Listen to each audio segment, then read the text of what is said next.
E começa aqui. Segunda Popular.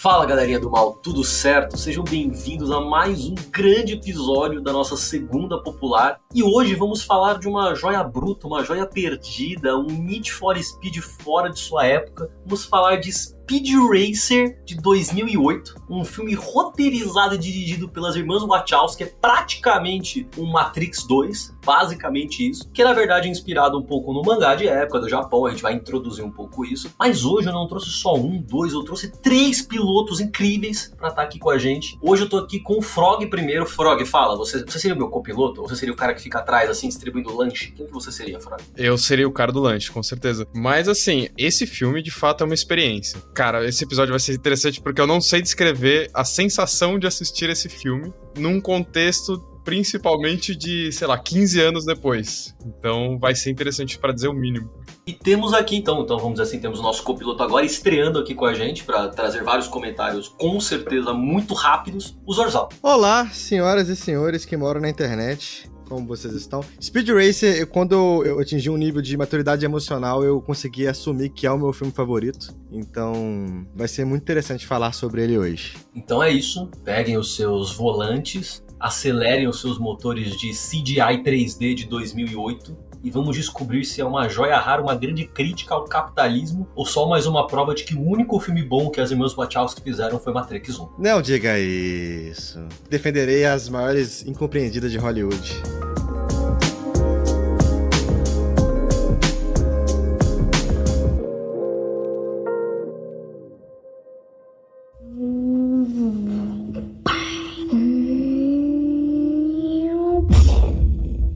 Seu filho só demonstra interesse numa coisa. Todos os pilotos para seus carros. Ele só consegue falar de... A contagem regressiva vai começar. Ele só consegue pensar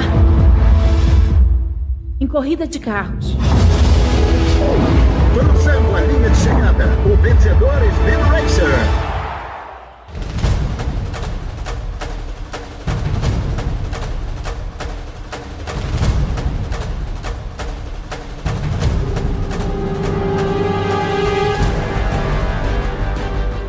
Então vamos lá, vamos começar da onde temos que começar. Esteticamente, o filme ele é baseado inteiramente em tela verde e efeitos de computação gráfica. E eu não sei pra vocês, mas isso pra mim gerou um estranhamento ao longo da experiência de ver esse filme, porque assim, é um ponto importante. Eu nunca tinha visto esse filme. Eu nunca tinha parado pra ver esse filme, porque eu lembro que quando lançou falaram que era ruim, aí eu não assisti, nunca tive interesse. E aí quando eu sentei hoje pra ver, 15 anos depois, esse filme todo baseado em tela verde, não sei o que, pra mim foi um negócio que eu fiquei tipo, meu Deus, o que está acontecendo? Eu tive uma experiência similar, vocês vão me lembrar do que eu tô falando, de Spy Kids, né, Pequenos Espiões. Não sei se vocês lembram dessa trilogia sensacional. Sim. E, cara, pra mim foi uma experiência similar, assim, de, ao mesmo tempo, muito legal, divertido, mas tosco. Então, eu vou veementemente discordar de você, porque o filme, ele é um filme que ele entra muito no aspecto do formalismo cinematográfico, tipo, da forma mais intensa possível, né? A gente tem a questão de duas vertentes em cinema, que é a questão do realismo e a questão do formalismo. O realismo, ele buscar sensações e movimentos estéticos que se assemelhem à realidade. Por mais que possa ser um filme de fantasia, ele não te faz questionar, às vezes, sobre a questão cinematográfica que a gente tá assistindo. O formalismo, ele já parte total pra forma do cinema, pro fazer do cinema, e ele mostra isso no filme que a gente tá vendo. O Speed Racer, ele é contado... Primeiro, tipo, a questão estética dele, ela foi feita pra simular um desenho animado. E não só na questão do fundo verde, mas você tem, tipo, diversas técnicas de câmeras que eles usam pra, por exemplo, matar a profundidade de campo. O filme não tem profundidade de campo porque era exatamente como era o anime, que as Wachowskis são muito fãs e elas se basearam. E ele é um filme que essa, entre aspas, tosqueira que é dita, eu vejo mais como uma abordagem estética muito, muito pensada e muito definida, assim. Porque é justamente pra simular essa sensação de que eu tô assistindo um desenho animado. Totalmente inverossímil, tu não tem nenhum compromisso com atingir a realidade. E isso acaba se fluindo cada vez mais quando você para pra pensar, por exemplo, nas transições do filme, na edição que o filme tem. O filme é todo contado através da sua forma estética, que não busca nenhum pingo de realidade, vai totalmente pro lado lúdico. Eu entendo isso, eu concordo. Tipo, é um ponto importante. No começo gera um estranhamento muito grande, mas esse estranhamento, sei lá, eu me desapeguei dele quando eu percebi que a tosqueira era intencional. Tipo, esses aspectos muito cartúnicos, eu diria, assim, tipo,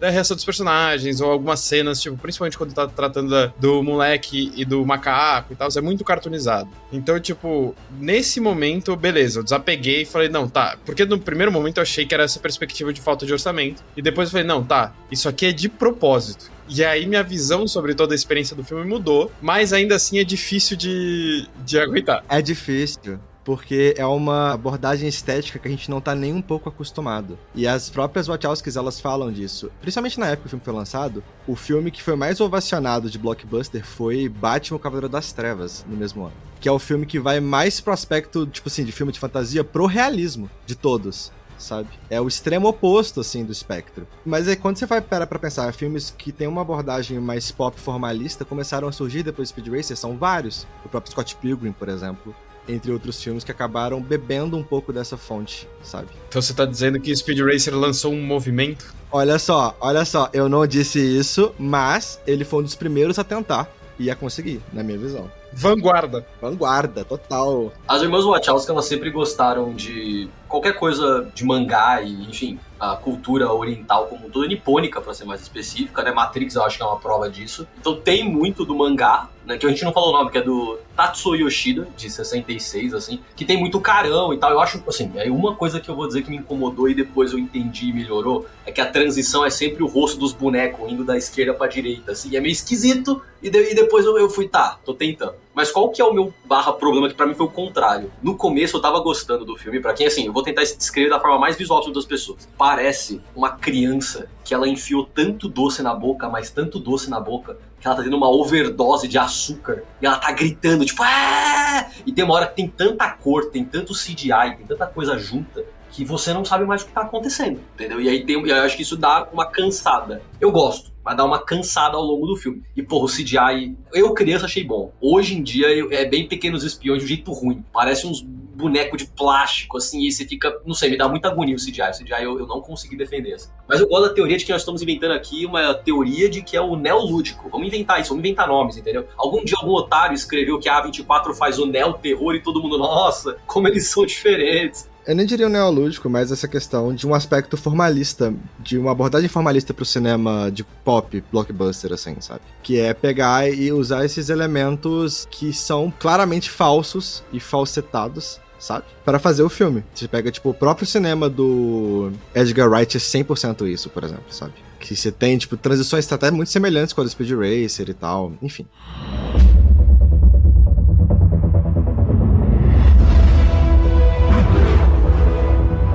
Ele vai ser muito bom. Não. Ele vai ser o melhor de todos. Pra minha família, correr é tudo na vida.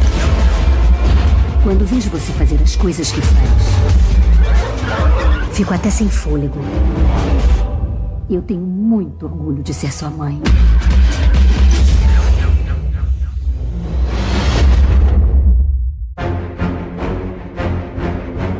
Um dos pontos que eu acho importante a gente ressaltar aqui, que não existe uma expectativa prévia, pelo menos de quando você vai assistir Speed Racer, você vai assistir um filme, tipo, dessa perspectiva meio experimental, no sentido visual da parada e tal, ou uma certa profundidade nesses aspectos que a gente tá falando da experiência em relação a cartoonizar um filme mesmo, de pessoas live action. É diferente de quando você vai pra uma experiência já esperando isso. E eu acho que isso que eu quero dizer quando gera um estranhamento, que isso só, tipo, supera quando você percebe que é intencional. Superado as questões estéticas do filme, o enredo do filme é sensacional. Pra mim, eu acho a experiência visual dele é um frescor muito incrível, mas a história, assim, é uma história sobre um negócio familiar tentando sobreviver a uma mega corporação. que tá o consumindo por dentro. É a história de como o agro vai destruir a agricultura familiar. Eu tive essa visão do filme. É isso, 100%. Mas 100%. o que eu acho engraçado é que, assim, o filme, como a gente falou até agora, ele, esteticamente, ele é muito caricato. Tanto que o vilão é uma pessoa, não é necessariamente a empresa, mas é uma pessoa, é o magnata. Mas é legal nesse sentido que a crítica anticapitalista, ela é literal. O Speed Racer, ele tá feliz e ele fala assim, pô, sinto muito, mas eu quero ficar com a minha família. O cara, mano, vai se fuder a sua família. A gente tá falando de dinheiro e a gente controla tudo. Ele fala o plano inteiro. Ele fala, mano, a gente controla o mercado, a gente controla as ações, a gente controla a corrida e eu vou matar você e você é um merda. E eu fiquei, caralho, isso tem,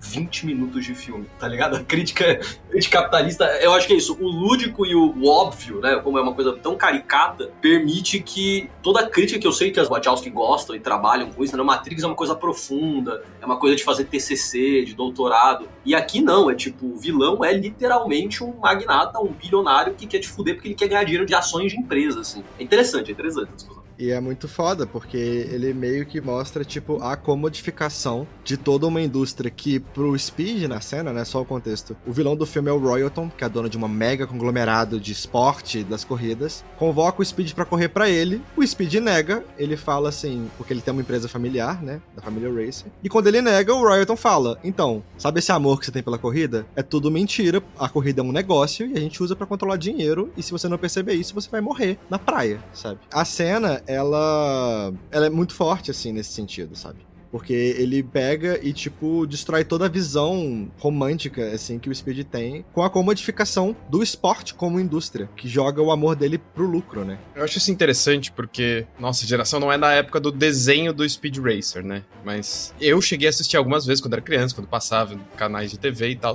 Mas eu achei interessante essa abordagem pro Speed Racer no enredo do filme, porque, é isso, né? Como vocês falaram, que é a crítica jogada na sua cara, se você não entender, porque, nossa, mano, você realmente não tava prestando atenção no filme. Mas, esse apego a algumas coisas que eu achei interessante no filme, que é, a gente tá falando de corrida, que é, né, a gente sabe hoje Fórmula 1, kart, essas coisas aqui, todas as corridas que a gente tem na vida real, são muito elitizados. Mas ainda assim, eu entendo que é exatamente, a gente tá falando de Speed Racer, de corrida, mas pra mim essa ideia da hipermercantilização do esporte, do controle de resultados, pra que o resultado do esporte gere fomento financeiro pra uma empresa, uma indústria específica e tal, é uma coisa que às vezes a gente não percebe o quão presente isso é em todos os esportes. Né, porque é muito caricato e é muito óbvio falar disso, por exemplo, no enredo do filme, de falar, o carro Taos ganhou porque tinha um motor melhor, uma inovação no motor e uma modificação no motor e ganhou o carro, que é o que a gente vê hoje na Fórmula 1. Hoje rola muito isso na Fórmula 1. Mas, por exemplo, você pega esportes mais populares, como o futebol, isso acontece também, não da mesma forma, mas com camisetas, com promoções,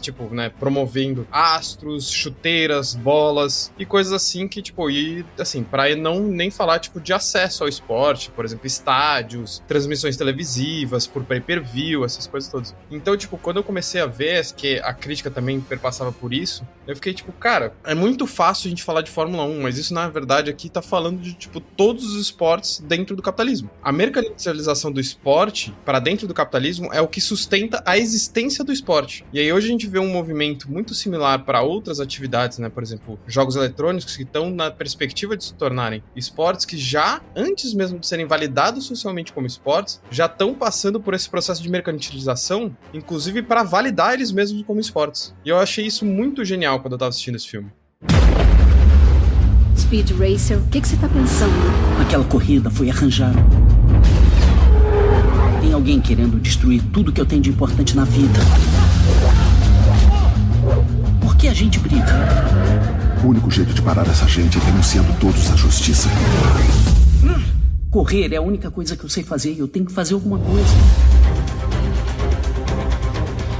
É interessante que a gente entra numa linha de discussão mais ampla, né? Que é, sei lá, no Brasil a gente teve alguns momentos de esporte, eu acho que a gente não é dessa época, mas em algum momento o tênis foi famoso por causa do Guga, a gente teve outros assim, futebol sempre foi forte, a gente tem os nossos momentos de vôlei, de vez em quando, né? Até a própria Fórmula 1, por causa do Senna, né? Fórmula 1 e teve... É engraçado que todos os casos que eu vou lembrar específicos é porque tinha um brasileiro que era bom e depois que ele parou, acabou. Foi o Guga, que foi o tênis, aí foi o Anderson Silva no UFC e foi o Senna na corrida. Então assim, depois que essa galera saiu, a gente saiu, né? Mas é interessante porque eu acho que o Fábio colocou um ponto importante, assim, a existência do esporte perante a gente existe por causa do capitalismo. E, mano, não é difícil achar quantos esportistas vocês devem conhecer que fazem coisas incríveis e são profissionais extremamente talentosos e esforçados e que não ganham um salário mínimo. Por quê? Porque não é uma coisa tão televisiva, não é uma coisa tão vendável, não é uma coisa, às vezes, e é aquilo que é essa a discussão que eu trago, tipo, o Brasil só consome futebol, ou, tipo, o futebol só quer ser vendido pro Brasil, porque eu falei, o Senna fez a gente assistir Fórmula 1, irmão, e a gente tava assistindo, depois foi o Anderson Silva, a gente nunca falou de UFC nessa vida, e de repente tinha o Galvão Bueno narrando o UFC, e depois acabou, foda-se, entendeu? Então tem momentos de marketing, de ação, de branding, de investimento, que vem e depois passa, né?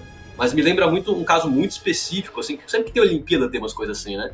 Que você conhece, tipo, pô, o maior judoca do Brasil, o maior arremessador de peso do Brasil, a mina que faz, sei lá o que, de salto de vara. Mano, é uma galera que ganha R$1.500 por mês, de bolsa atleta, não é nem, tipo, ganha esse tipo de coisa e sobrevive, né?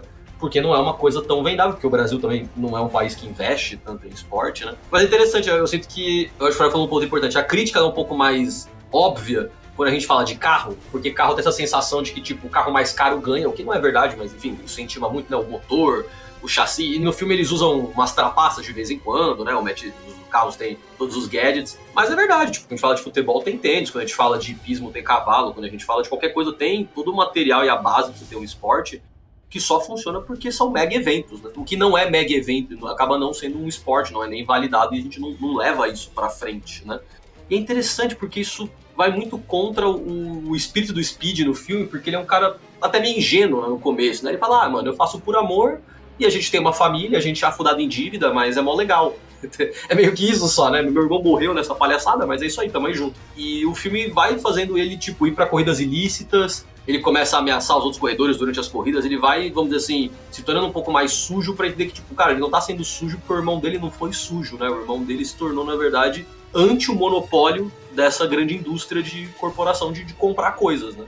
Olha que lindo, que bonito isso. Assim, um ponto que é relevante pra narrativa, mas é que às vezes, tipo, acaba ficando pano de fundo, porque, enfim, não é parte do enredo principal, né? Essa questão do irmão dele, de...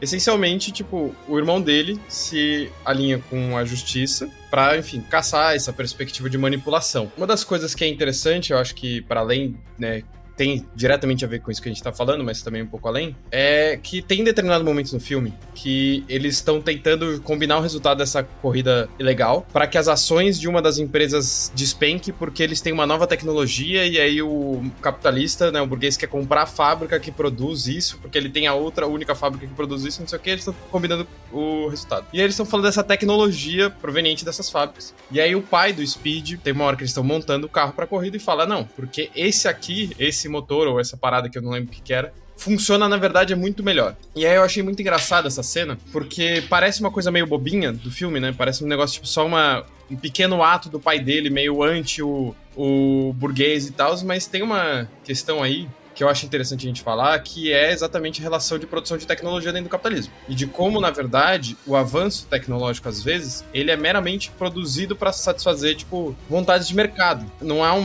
muitas vezes, uma necessidade material concreta. Nesse caso né, exemplificando isso com esse caso desse motor. O que o pai do Speed dá a entender é que o motor que ele vai usar no carro do Speed, que é de produção deles lá, da empresa familiar deles e tal, é melhor do que essa nova tecnologia industrial que eles estão querendo usar. O Speed na corrida mostra que o carro dele tá no mínimo de igual para igual com os outros, mas a importância do carro do burguês vencer era para que isso entrasse com força no mercado. E aí é uma questão interessante de como o capitalismo ele produz a demanda. E aí eles estão querendo mostrar exatamente isso no filme, que a inovação não necessariamente ela vem de uma necessidade real de inovar, mas uma necessidade de vender, de produzir uma nova demanda. Eu achei engraçado muito o que o Terça falou, que assim, teve uma pessoa, tipo, aqui no Brasil, o nosso esporte que tem mais popularidade é o futebol, sem sombra de dúvidas, mas ele fala, toda vez eu penso uma pessoa, um brasileiro que se destacou nesse esporte, e esse esporte foi conhecido, no caso do Anderson Silva no UFC, o Senna na Fórmula 1 e tal. Isso que você falou, tipo assim, de gerar essas demandas artificiais pra satisfazer uma certa classe ou uma certa burguesia dentro daquele setor, eu acho que entra muito também nisso que o Tessa falou, sabe? Por que essas pessoas, tipo assim, não é como se o Anderson Silva fosse o único lutador bom de UFC que o Brasil já teve, sabe? Por que nesse momento específico, essas pessoas específicas acabaram ganhando esse holofote inteiro? Por que isso acabou se tornando culturalmente importante naquele momento? Porque foi de interesse de alguém. É uma questão que eu vejo como uma questão artificialmente criada pra isso, sabe? Até a própria pessoa se tornar o produto naquele momento específico. Tem um fator a mais quando a gente fala de tendência de mercado, que não é pela inovação, né? o grande vilão do filme do Speed Racer, ele não é um piloto. Ele é o magnata, ele é um cara que não entra em carro. Eu acho isso interessante. Tudo bem que assim, tem, né, a corrida final tem um piloto ali, o Speed tá sempre competindo com outras pessoas, né? Mas o vilão, ele é um cara que não entra no carro. Ele escolhe as tendências do mercado, né? Ele tenta manipular o mercado, mas em nenhum momento ele dá a entender que ele já dirigiu, em nenhum momento ele dá a entender que ele já foi um piloto, ou que ele gosta de carro, né? É realmente um mercado pra ele. O que nos leva a essa questão do tipo, eu que trabalho um pouco com audiovisual, de vez em quando a gente debate assim, mano, mas por que as pessoas estão usando só essa câmera, né? E meus professores debatem assim, mano, tem porque o cara que ganha dinheiro manda ser essa câmera. E muitas vezes o cara que manda, ele vai dizer, mano, eu quero essa câmera porque eu quero essa câmera. Então não é uma questão de tendência de mercado como as pessoas vão sempre buscar ser mais otimizadas e nós estamos tentando avançar na tecnologia porque o mundo é mágico, mas porque uma empresa quer vender um tipo de carro, um tipo de motor, né? Todos os exemplos que a gente fala dos esportistas, eu acho interessante que é isso, tipo, o Anderson Silva não foi o único lutador de UFC que a gente teve, mas alguém, provavelmente uma empresa, eu imagino, achou que ele era o cara mais marketeável pra isso. Eu tenho certeza que o Guga foi a mesma coisa, e o Senna também, no sentido de você, mano, vamos pegar o direito de exibição, colocar na Globo, colocar em algum lugar, e isso gera comercial em cima, né? E isso é uma discussão ampla, né? Mas vou puxar o Léo Stronda, vou chegar no Léo Stronda aqui, por incrível que pareça. O Léo Stronda fala sobre isso, assim, que é um esporte, né? O heterofilismo e tal, esse tipo de coisa. E ele falou assim, cara, sim, é um esporte, eu sou um esportista. O que me fez ficar famoso foi saber trabalhar com a internet, foi ser streamer, foi ser outra coisa, não foi ser o esporte. Porque tá cheio de gente muito mais forte, muito melhor que eu por aí, passando fome. Então é uma questão não de qual é o seu esporte, na verdade é você se produtificar, né? Que é o caso do Speed Race, ele não se aceita se produtificar, né? Porque ele não queria ser vendável, porque ele tava feliz lá com o macaco e os irmãos dele e o pai dele meio estranho. Mas é interessante, é o Speed não se vendendo por uma questão familiar, por uma questão de afeto, e o filme vem dizer pra ele assim, cara, não existe afeto, a gente tá falando de mercado, você tem um carro aí, você tem sua produção particular, é uma coisa meio artesanal, né? Uma coisa um pouco de manufatura com artesanato, assim. Tanto que eles têm só um carro, e se o Match 5 fosse destruído, não tinha o que fazer, né? E a empresa falava, eles falavam, mano, a gente faz um motor em 36 horas, a gente faz 40 motores se a gente quiser. Então é legal, tem uma discussão ampla, assim. A gente falou mal do filme de sacanagem, mas o filme foi um fracasso de bilheteria, então nunca vai ter o 2. A gente nunca vai descobrir o que vai acontecer. Mas eu acho interessante essa linha de... É uma ultra crítica, assim, eu acho muito forte, a crítica muito óbvia, a crítica anticapitalista, assim como em Matrix, só que é um filme objetivamente para família ou até para crianças, é um filme para pessoas mais jovens, assim, eu não vejo um adulto se divertindo tanto ou não estranhando o filme, né? E aí eu acho que gera essa sensação estranha que a gente tem quando a gente come muito açúcar e a gente passa mal. Eu diria isso. O Speed Racer é um filme que ele coloca muito açúcar na sua boca, é muita cor, é muita edição, e aí às vezes você passa mal quando você é um adulto. Mas a criança não, a criança ela adora. Eu acho muito bonito, muito potente do filme como que ele trabalha essa narrativa, cara, através da família do Speed. Por mais que, tipo assim, a gente tenha a questão que seja, tipo, todos os personagens são muito caricatos no sentido de óbvio o arquétipo deles, mas é aquilo, as Wachowskis, elas beberam direto da fonte dos anos 60 e o nome do personagem é Speed Racer, é o nome dele. Não tem como ser mais óbvio que isso, entendeu? O nome do pai dele é pai, sabe? Tipo... Mas eu acho muito bonito como que ele trabalha todas essas questões por um aspecto afetivo da própria família dele, sabe? E a cena inicial do filme, ela já... Que é a Thunderhead, né? Que ele tá fazendo aquela corrida, que o irmão dele correu e mantinha um recorde e tal. Ela é uma cena que ela... traduz tudo que o filme vai ter, tudo. Ela conta quem são todos os personagens, ela te ensina a linguagem visual do próprio filme, ela ensina como as transições acontecem, como a fluidez temporal do filme acontece, e ao mesmo tempo ela cria todo o embate, né? O irmão dele tava sendo perseguido porque ele tava tentando batalhar contra os magnatas, e ao mesmo tempo a mídia, tipo assim, olha que corredor sujo, olha que não sei o que, sabe? E é tudo feito com muito afeto, assim. Aquela cena que o Speed tá correndo, entre aspas, contra o fantasma do irmão dele, no começo do filme, e que ele tira o pé do acelerador, cara, que ele é muito bonito, assim, sabe? E o filme, ele tem vários desses momentos que passa pelo, tipo assim, que essa luta é uma luta de uma família contra uma, sabe, o que você falou, o agro matando um negócio familiar. Óbvio que num contexto hiperlúdico, hipercartunesco, que é a proposta do filme, mas como que é uma família que, tipo, vê o seu negócio sendo consumido por boicotes de uma mega corporação deve se sentir na vida real? E como que isso deve afetar suas próprias relações interpessoais? Como que eles vão resistir a isso? Isso não é um jogo, essa gente pega pesado. É por isso que eu vou com você. Vamos lá. 3, 2, 1. Esses são alguns dos pilotos mais perigosos do mundo. O carro deles deve ter armas secretas. Nós modificamos o Match 5 para limitar os ataques deles.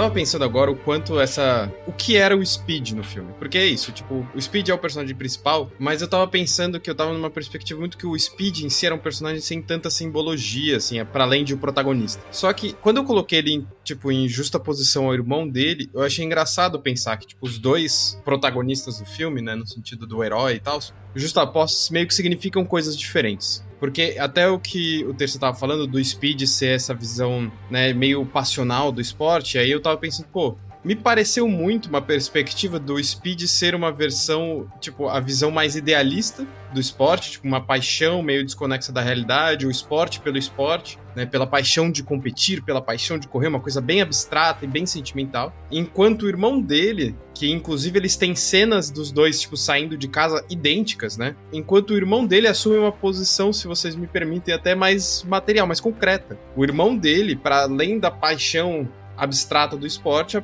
assume uma postura de enfrentamento direto ao capital, né? Tudo bem que eventualmente o Speed acaba se juntando a ele nessa perspectiva, mas o Speed se junta para uma perspectiva diferente da dele. Quando eu coloquei as duas justaposições, me pareceu muito isso de, tipo, os dois tipos de enfrentamento. É isso que a gente tá falando da mercantilização do esporte, da comodização do esporte. Uma visão mais idealista do esporte pelo esporte, dela paixão e tal, e uma visão mais anticapitalista, mais concreta, de entendimento do controle da burguesia sobre a mercantilização do esporte. E aí ele tava indo lá, literalmente, boicotar o capitalismo, tipo, matando os pilotos que estavam tentando fazer as paradas de controle dos resultados. E aí eu achei interessante isso, porque até então eu tava com uma visão meio, tipo, o Speed tava lá pra ser um protagonista meio padrão, assim, e não tinha visto tanto significado no personagem. Só que aí eu comecei a ver o significado quando eu comecei a comparar ele com o irmão dele. E é muito uma questão que o filme ele trata isso quase de uma forma cíclica, né? Quando o Rex ele vai embora, o Speed pergunta, posso ir com você? E aí quando o Speed tá indo embora, o irmão dele pergunta, o mais novo, né, posso ir com você? E ele fala, não, quando for sua vez você vai entender. Eu acho isso muito potente, assim. Quando o Rex sai, o pai do Speed também, ele tem uma questão meio idealista, né? Tipo, quando o Rex tá indo embora da casa, ele fala, não, você vai ficar, o que você tá fazendo é antiético, sabe? E aí o filho sai, e aí quando o Speed sai, o pai, tipo, meio que abraça a questão, em vez de ficar só nessa questão de você tá fazendo errado por ser errado, sabe?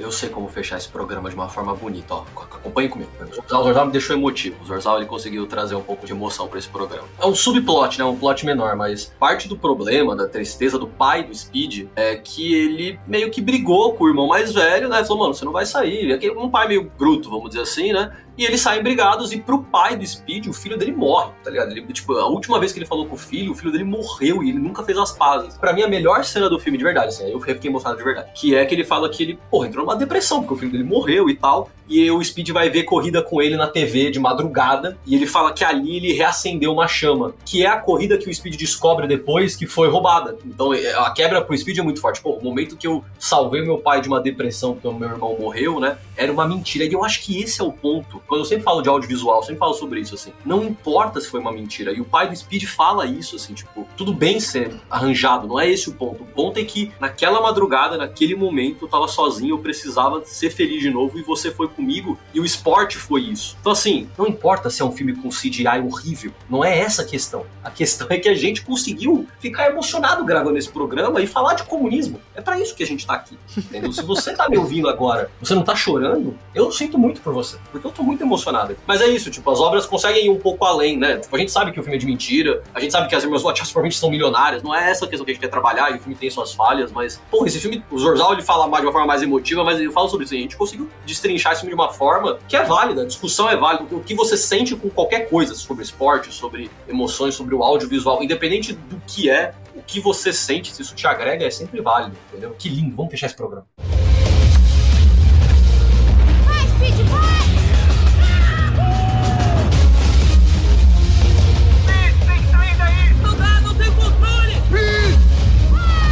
Esse é o meu garoto! Speed Racer está de volta! Oba, oba! Speed Racer, vai devagar!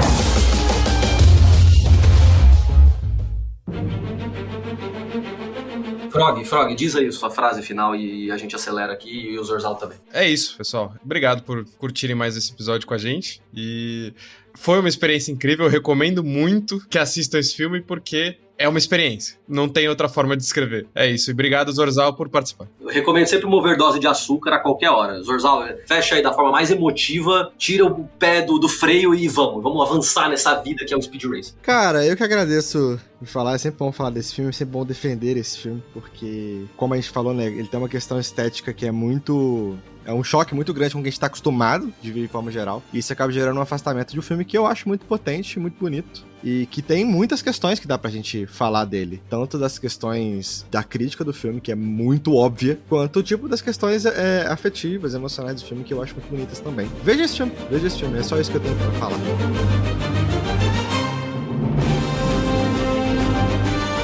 Bom, então muito obrigado por terem ouvido esse episódio, mais um episódio do Segunda Popular aqui com a gente. Eu queria sempre lembrar que nós somos um coletivo de marxistas-leninistas, de produtores de conteúdo na internet, e você pode achar todas as nossas informações aqui no link ao lado, se você tá no Spotify, se tá qualquer outro agregador, ou só pesquisar Soberana, tem nos links também nos nossos Instagrams e tudo que vocês podem encontrar lá. Então, obrigado por ouvirem mais esse episódio do Segunda Popular. Não esqueça de seguir as redes sociais do podcast para acompanhar nossos lançamentos futuros. E também acompanha nossas redes sociais aqui, né? Eu sou o Frog, esse quem tá falando aqui comigo é o Terça, nossa produtora é a Ana, nosso editor é o Nate. Então siga nossas redes sociais também, acompanhe nosso conteúdo. E também não esqueça de avaliar o nosso podcast e seguir nas plataformas de áudio que você escuta.